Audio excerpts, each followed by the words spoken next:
All right. So I was waiting to kind of delve into this until I knew it was actually happening.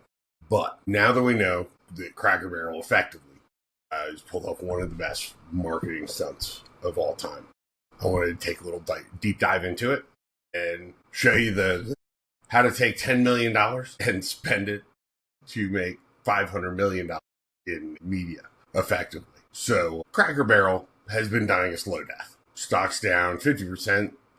Their customer base is aging rapidly. They have a reputation for terrible food and bad service. So they did something desperate. They weaponized America's love with being angry. The result? A 4,000% spike in search volume and over $500 million in free publicity. And it's happening right now, still. If you look at the numbers here, 3 years, Cracker Barrel barely registered any sort of presence online. Very, flat, no buzz, heading towards irrelevance. Then this month, search volume skyrockets from Google Trends interest level of 10. They've got the entire internet talking about them right now. From conservative influencers to stand-up comedians to news networks even. Everybody has an opinion about a restaurant chain that most people haven't eaten at in years, if they even remembered that it existed. But here's the thing. None of this is an accident at all. Let me set the stage for you. Cracker Barrel, entering 2025, was in serious trouble. Their stock price had cut in half since 2021. Average customer was about 58 years old and going up. Younger demographics were avoiding them altogether. And their reviews, rightly deserved if you've ever been there, things very poor food quality and terrible service. Same-store sales had been declining across the board for multiple quarters. They hired a CEO, Julie Masino, has been working on this problem since 2023. Her team has identified the core issues. Outdated, their menu had eliminated a lot of popular items and replaced them with bad items. Their food quality across the board is inconsistent, and their service sucked. They spent months quietly fixing these new recipes, better trainings. Nobody would notice these fixes if nobody was coming in their doors. And that's when they hatched a plan. Here's the timeline. Phase 1, the setup. They selected 30 locations. Crucially, some of their most underperforming stores. Likely closure candidates down the road anyway. They spent $300K per location to modernize the design.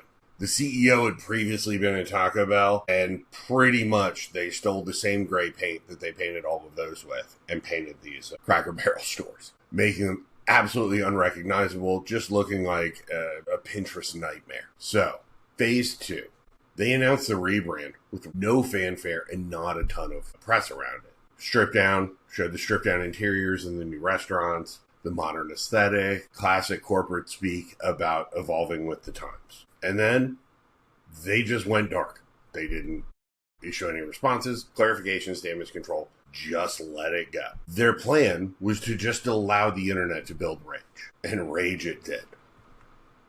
There were a number of sponsored posts from conservative commentators jumped immediately on this as woke corporate overreach. Stand-up comics immediately began to poke fun at the Cracker Barrel, but trying to modernize a Cracker Barrel and the stories from the past, which meant the national news picked it up. All right, now, the smoking guns. Why we know that that this wasn't serious. This was planned. So, if you look at the U.S. Patent and Trade Office, there is no trademark application for the new logo. None. When companies rebrand, the first thing they do, especially after watching the absolute debacle that ended up with the Washington Commanders instead of the Red Tails, the first thing you do before you announce to anybody is file a trademark protection. It's legal 101. You don't spend millions of dollars on a new brand identity with absolutely no legal protections. But Cracker Barrel, nothing filed. No application pending, no trademark protections whatsoever. You know what this tells us? They never really intended to keep it. This whole thing with the logo was theater. They created the logo to spark and generate the outrage. It wasn't incompetence. I believe it was an act of marketing genius. After the CEO goes on with Michael Strahan and talks about how all of their team members and customers are absolutely excited, and you have various locations applying to come in, and all the feedback's been positive. That really kicked everything off. And then They really didn't talk about it at all. After days, they left everything at maximum outrage. Just as things kind of got to a crescendo, they played the ace card. Complete reversal. Old logo stays, classic locations preserved, and the company commits to honoring their heritage. All of a sudden, they become the hero of the story. The internet is declaring victory. They were able to stop a brand from changing. You have the podcasters celebrating that corporate America is listening and not going woke. You have people on both sides agreeing that the old logo was absolutely terrible. And those 630 classic locations are packed with people who are wanting to experience authentic Cracker Barrel. They're actually showing foot traffic in most of their locations being up more than 30%.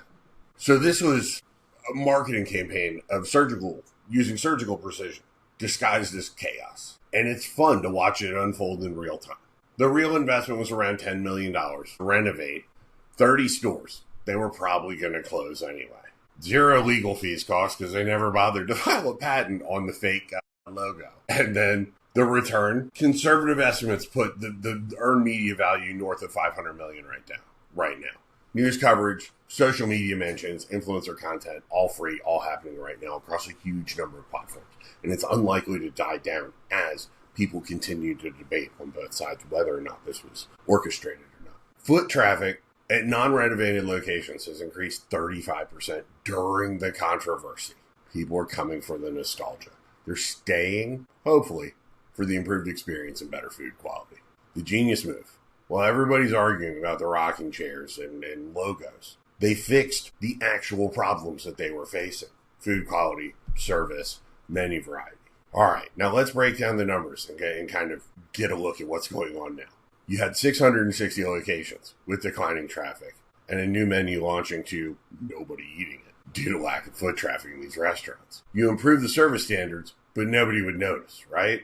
During the controversy, you see a 4,000% increase in search volume, which is still going up on Google Trends. $500 million in free publicity and continuing to go up as well. Every food blogger, creator, news outlet is all of a sudden going to a Cracker Barrel and filming content and talking about them. Millions and millions of Americans are now aware, and their brand is top of mind with that same audience that previously would have never included them in their consideration set. So, as the reversal unfolds, the traffic is still surging at the non-renovated locations. New customers have come in to try the improved menu.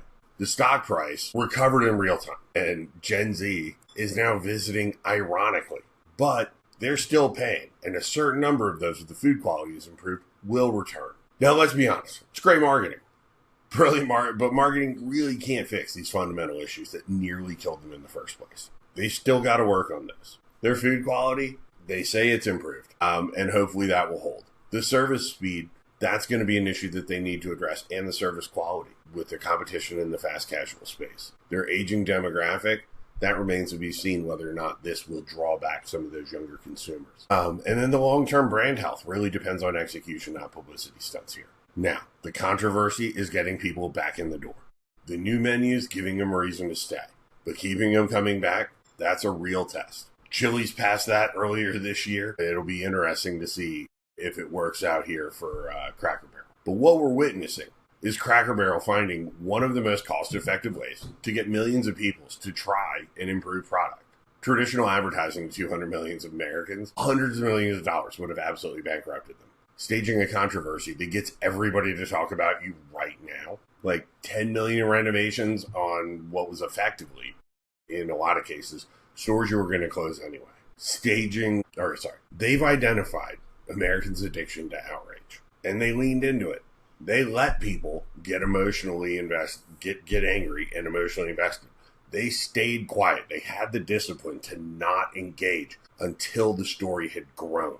They had to let it go. From what I can see, it looks like they fed the flames a little bit with some influencers and making sure that certain things got enough push on social media channels. The missing trademark filing really is kind of a smoking gun here that shows it was all calculated, But they did play the entire internet like a fiddle. And for that, kudos. They win the internet this week. Here's the catch, though. It only works once. They won't be able to try this again. And the real test now is whether the improvements can sustain the momentum that they're. Hope you all have a happy Labor Day weekend. See you next week.